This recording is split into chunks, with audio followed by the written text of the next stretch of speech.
how are you? I hope you all are safe at home.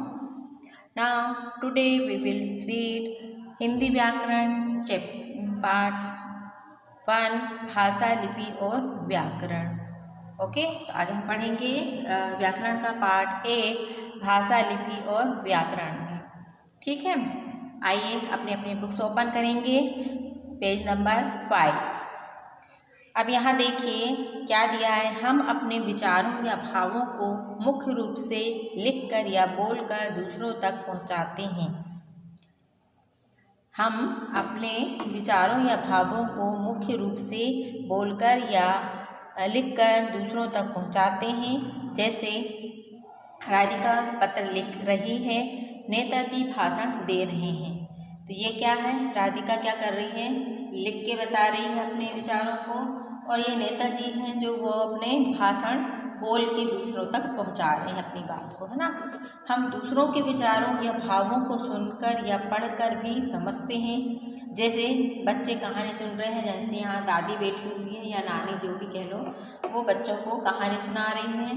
आदि पुस्तक पढ़ रहा है, हम पुस्तक पढ़ के भी जानकारी ले सकते हैं उसके बारे में, है ना। अब नीचे है थर्ड पॉइंट है, विचारों या भावों को व्यक्त करने का एक और भी ढंग है संकेत द्वारा। हम संकेतों द्वारा भी हम बता सकते हैं अपनी बात को। जैसे अभिषेक संकेत करके पानी मांग रहा है।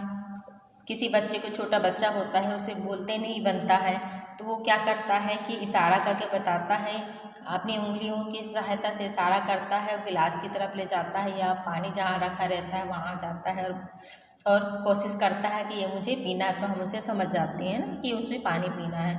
तो इसी तरह से हम संकेतों द्वारा ही समझ सकते हैं दूसरों की भाषा को।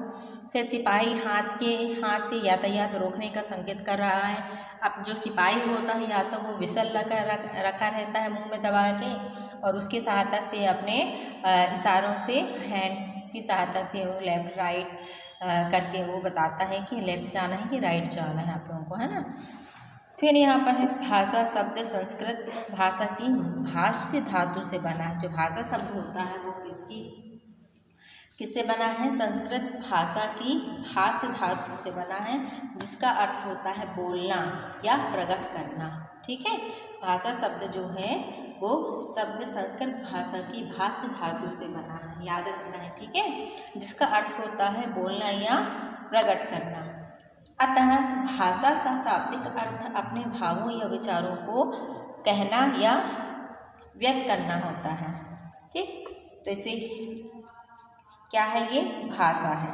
ठीक है, अतः हम दो शब्दों से दो उसमें बोल सकते हैं कि जो भाषा होती है वो बोलना या प्रकट करना कहलाता है। अतः भाषा का शाब्दिक अर्थ अपने भावों या विचारों को कहना या व्यक्त करना, ये भी क्या है, अपनी भाषा ही। अब इसे और अच्छे से बताया गया है। जैसे भाषा को हम लैंग्वेज भी बोलते हैं। तो विचारों या भावों को प्रकट करने के माध्यम को ही भाषा कहते हैं, है ना। जैसे अभी वहाँ समझ रहे थे सामने वाले पेज में वही चीज़ दी है।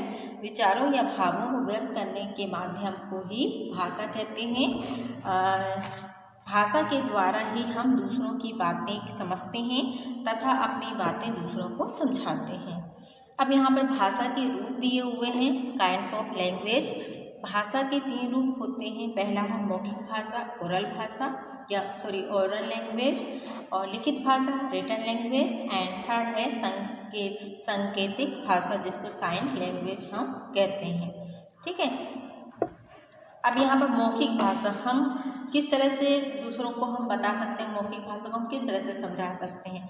तो यहाँ दिया हुआ है, जब हम बोलकर अपने विचार प्रकट करते हैं तो इसे मौखिक भाषा कहते हैं ना। मौखिक भाषा मतलब बोलकर, अपने मुंह से बोलना है, बिना लिखे, बिना इशारा किए, सिर्फ हमको बोल के बताना है, ओरली बताना है, तो वो क्या कहलाता है, अपना मौखिक भाषा कहलाता है। ये भाषा का मौखिक या प्रारंभिक रूप है। मौलिक या प्रारंभिक रूप है। बच्चा लिखने से पहले ही अपनी मातृभाषा का प्रारंभिक रूप सीख जाता है। वह बोलने और समझने लगता है। हमारे दैनिक जीवन के अधिकांश कार्य इसी भाषा में होते हैं।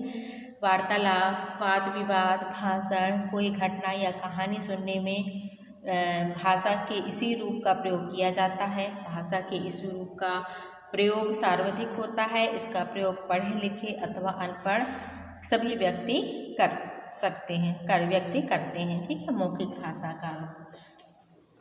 अब हम पढ़ेंगे लिखित भाषा और सांकेतिक भाषा। अब इसके आगे हम नेक्स्ट क्लास में आपको पढ़ाएंगे, तो आप इतना रीड करके आएंगे कि भाषा के रूप कितने होते हैं, भाषा किसे कहते हैं। Okay friends.